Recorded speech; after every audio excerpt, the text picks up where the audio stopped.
நயினார் அமித்ஷா இடையே கடுமையாக வெடித்த வார்த்தை போர். தமிழக மக்கள் கொந்தளிப்பு. அதாவது தமிழக பாஜக தலைவர் நயினார் நாகேந்திரன் தமிழகம் தலைநிமிர தமிழனின் பயணம் என்கிற தலைப்பில் கடந்த அக்டோபர் 12ஆம் தேதி தனது பிரச்சார பயணத்தை மதுரையில் தொடங்கினார். அனைத்து மாவட்டங்களுக்கும் சென்று வந்துவிட்ட நிலையில் இதன் நிறைவு விழா நேற்று புதுக்கோட்டையில் நடந்தது.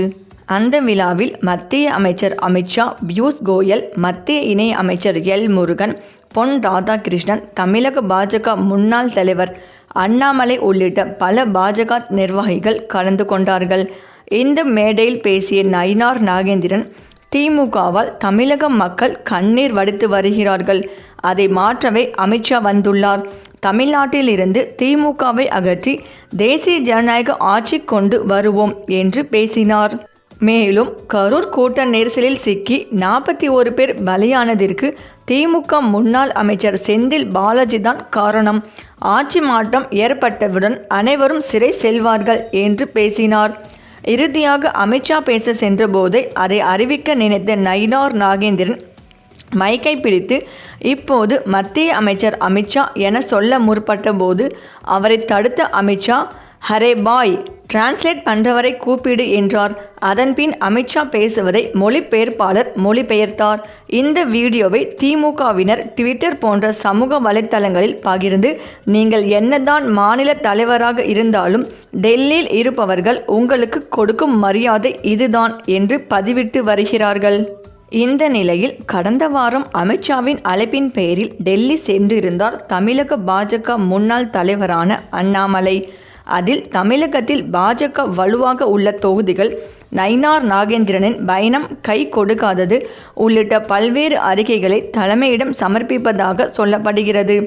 மேலும் தனது ஆதரவாளர்களை திட்டமிட்டு தூக்கி வருவதை புகாராக தெரிவித்திருக்கிறார். இந்த நிலையில் அண்ணாமலையின் புகார்களின் அடிப்படையிலே நயினார் டெல்லிக்கு அழைக்கப்பட்டதாகவும் அண்ணாமலை மீதான பல்வேறு புகார்களை ஆவணங்களோடு அளித்ததாகவும் கூறப்படுகிறது. தமிழகமே திருப்பரங்குன்றம் விவகாரத்தில் கடும் பரபரப்பில் இருந்த நேரத்தில் பாஜக மாநில முன்னாள் தலைவர் அண்ணாமலை திடீரென டெல்லி சென்று மத்திய உள்துறை அமைச்சர் அமித்ஷாவை சந்தித்தது திருப்பியிருப்பது அரசியல் வட்டாரங்களில் பல கேள்விகளை எழுப்பியுள்ளது. சமீப காலமாக அண்ணாமலை தனி கட்சி தொடங்கப் போகிறார், நயினார் நாகேந்திரனால் ஓரங்கட்டப்பட்டு விட்டார் போன்ற செய்திகள் பாஜகவிற்குள் பரவி வந்த நிலையில் அவரது டெல்லி பயணம் கூடுதல் பரபரப்பை ஏற்படுத்தியுள்ளது.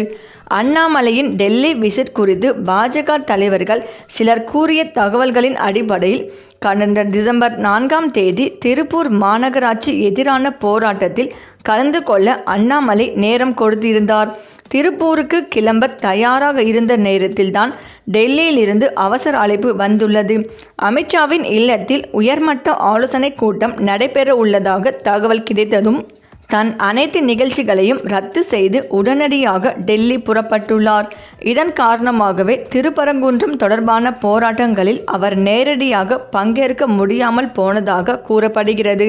அமித்ஷா இல்லத்தில் நடைபெற்ற அந்த ஆலோசனை கூட்டத்தில் பாஜக தேசிய தலைவர் ஜே.பி. நட்டா, தேசிய அமைப்பு பொதுச் செயலாளர் பி.எல். சந்தோஷ் உள்ளிட்ட முக்கிய தலைவர்கள் கலந்து கொண்டனர்.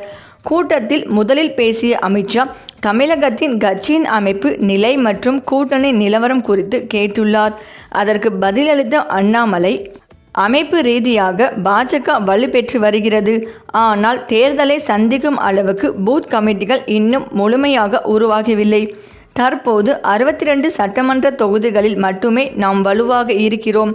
இப்போதைய கூட்டணியை மட்டும் வைத்துக்கொண்டு தேர்தலை சந்தித்தால் எதிர்பார்த்த பலன் கிடைக்காது.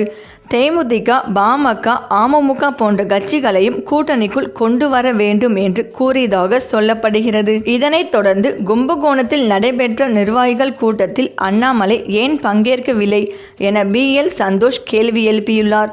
அதற்கு பதிலளித்த அண்ணாமலை, கட்சியில் எனக்கு எந்த பொறுப்பும் இல்லை. கோவா, கேரளா உள்ளிட்ட மாநிலங்களில் நீங்கள் கொடுத்த பணிகளை முழுமையாக செய்து முடித்துள்ளேன்.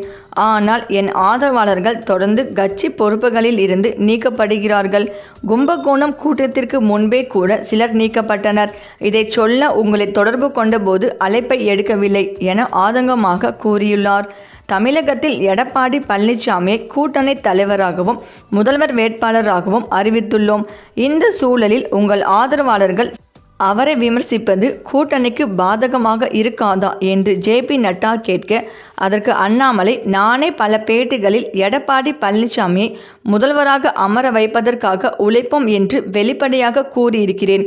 உள்ளடி வேலை செய்ய வேண்டிய அவசியம் எனக்கு இல்லை. திமுக ஐடி விங் சார்ந்தவர்கள்தான் என் ஆதரவாளர்கள் என்ற பெயரில் வதந்திகளை பரப்புகிறார்கள் என விளக்கம் அளித்துள்ளார். அனைத்து விவாதங்களையும் கவனமாக கேட்டுக்கொண்ட அமித்ஷா, நீங்கள் மாநில தலைவராக இருந்தபோதும் தற்போது செய்து வரும் பணிகளும் எங்களுக்கு தெரியும். உள்ளிட்ட சில தவறுகள் இருக்கலாம். அதை திருத்திக் கொள்ளுங்கள். கூட்டணிக்கு எந்தவித பாதிப்பும் வரக்கூடாது. விரைவில் சென்னை வருகிறேன். அப்போது சிறு சமூக தலைவர்கள் மற்றும் இயக்க பிரதிநிதிகளை சந்திக்க இருக்கிறேன். அவர்களை ஒருங்கிணைக்கும் பணியை நீங்கள் மேற்கொள்ளுங்கள். நயினார் நாகேந்திரனை மாநில தலைவராக நியமித்ததற்கு காரணம் உண்டு. உங்களுக்கான அங்கீகாரம் சரியான நேரத்தில் வழங்கப்படும் என கூறியதாக தகவல்கள் தெரிவிக்கின்றன. தொடர்ந்து நயினார் நாகேந்திரனின் சுற்றுப்பயணங்கள் எதிர்பார்த்த அரசியல் எழுச்சியை ஏற்படுத்தவில்லை என்பதையும் டெல்லி கவனத்தில் எடுத்துக்கொண்டதாக சொல்லப்படுகிறது.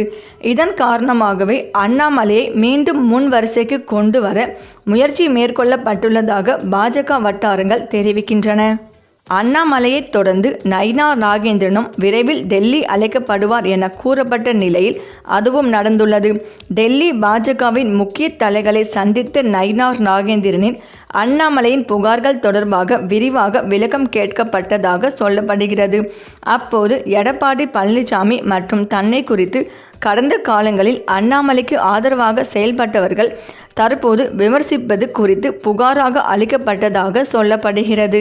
மேலும் தமிழக பாஜகவில் இதுவரை இல்லாத கலாச்சாரமாக தனிநபர் புகழ் பாடுவது, ரசிகர் மன்றம் ஆரம்பிப்பது என அண்ணாமலையின் ஆதரவாளர்களின் செயல்பாடுகள் குறித்தும் நயினார் நாகேந்திரன் விரிவாக விளக்கம் அளித்துள்ளார்.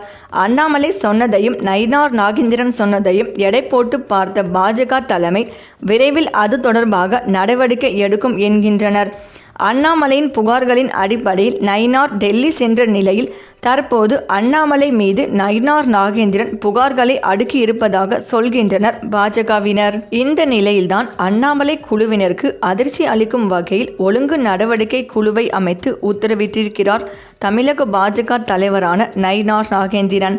தமிழக பாஜக மாநில துணைத் தலைவரான சக்கரவர்த்தி தலைமையிலான குழுவில் பொருளாளர் எஸ்.ஆர். சேகர் பொதுக்குழு இடம்பெற்றுள்ளனர்.